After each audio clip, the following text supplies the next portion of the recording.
Salut la team, on se retrouve pour une nouvelle vidéo, une vidéo pronostic. Comme vous avez pu le voir, mardi j'ai tourné une vidéo méthodologie technique de paris sportif, donc spécialement sur la Ligue 1, le moins de 1,5 buts à la mi-temps.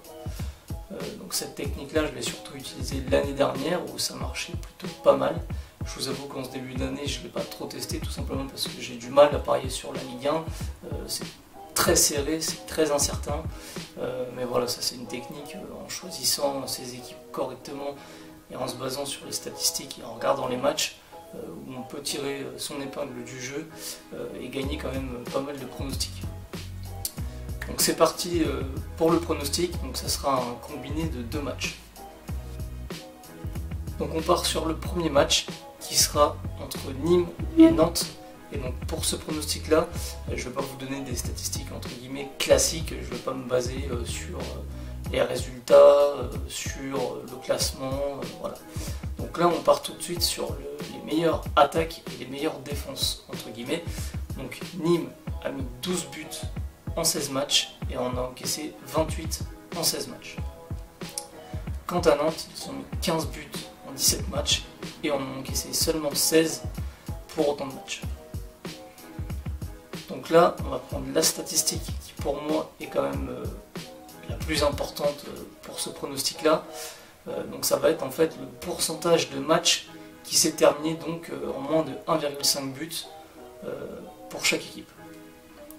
Donc pour Nantes, on est à 71% des matchs où il y a eu moins de 1,5 buts à la mi-temps, à domicile j'entends. Et pour Nantes, on est tout simplement sur du 100%. Aucune erreur, que en dessous du moins de 1,5 buts à la mi-temps. Donc là je vais vous détailler les différents scores. Donc pour Nîmes on a 1-0-0, on a 2-0-1 et on a 2-1-0. Pour Nantes on a 4-0-0, 2-0-1 et 2-1-0. Et enfin on va finir sur le pourcentage de buts qui sont mis et encaissé en première mi-temps par rapport à la totalité des buts de chaque équipe. Donc pour Nîmes, on est sur 50% des buts qui sont marqués en première mi-temps et 46% qui sont encaissés en première mi-temps. Pour Nantes, les statistiques sont encore plus intéressantes puisqu'on est sur du 33% de buts marqués en première mi-temps et 31% de buts encaissés en première mi-temps. Donc pour faire une conclusion sur ce match, qu'est-ce qui me mène à parier déjà ce pronostic là? Donc déjà vous avez Nantes qui est sur du 100% de moins de 1,5 buts à la mi-temps à l'extérieur. Donc ça compte énormément. Évidemment on a un risque puisque il y a quand même peu de chances qu'ils aillent jusqu'au bout de la saison avec un 100%. Donc à quand la faute?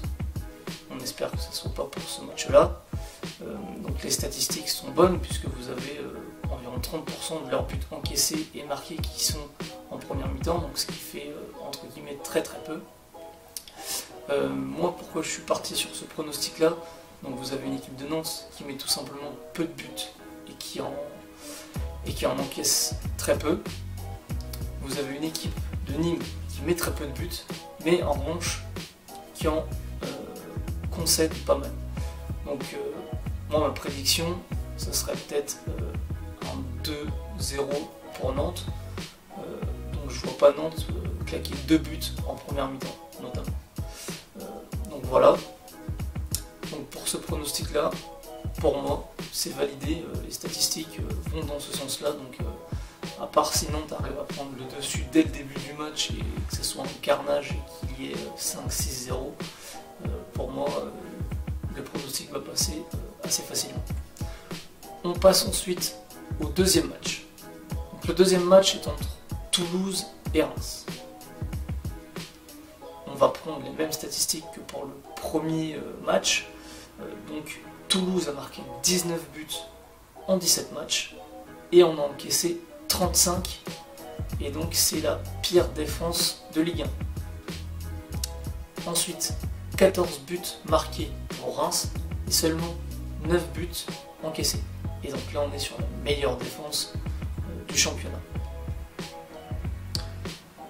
Donc pour Toulouse on a une statistique qui est plutôt assez faible 62% de moins de 1,5 but à la mi-temps à domicile. Et pour Reims, on est sur du 86%. Donc là, on est plutôt pas mal du côté de Reims. Pour le détail des pronostics, tous les scores qui sont passés à moins de 1,5 but à la mi-temps pour Toulouse sont des 0-0. Pour Reims, vous avez 4-0-0 et 2-0-1. Ensuite, on passe donc sur le pourcentage de buts inscrits donc en première mi-temps et encaissés. Donc pour Toulouse, on est sur du 32% de buts marqués en première mi-temps et du 40% de buts encaissés. Pour Reims, on est sur des statistiques assez similaires, 36% de buts marqués, 44 encaissés en première mi-temps. 44%. Qu'est-ce qui me fait penser que le pronostic moins de 1,5 but à la mi-temps va passer entre ces deux équipes? On a une très grosse probabilité du 0-0 à la mi-temps entre ces deux équipes, tout simplement. Toulouse est certes la pire défense du championnat, mais vous avez en face une équipe qui marque très très peu, mais également une équipe qui est très très solide en défense. Donc pour moi, le premier paramètre, du moins le premier événement que j'explorerai, c'est que Toulouse marque en première mi-temps. Pour moi, aucune chance que Toulouse marque en première mi-temps. Ensuite, Reims marque très peu de buts. Donc même si Toulouse encaisse pas mal de buts et on va dire un peu plus un peu moins de la moitié de leurs buts en première mi-temps, au pire, je vois Reims qui gagne 1-0 à la mi-temps, mais pas plus. Donc pour moi, à la mi-temps, ce sera 0-0 ou 0-1 pour Reims.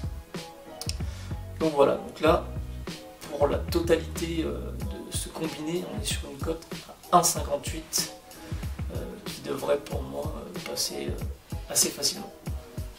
Donc voilà, c'était tout pour ce pronostic. On se retrouve mardi pour une vidéo méthodologie. Salut la team!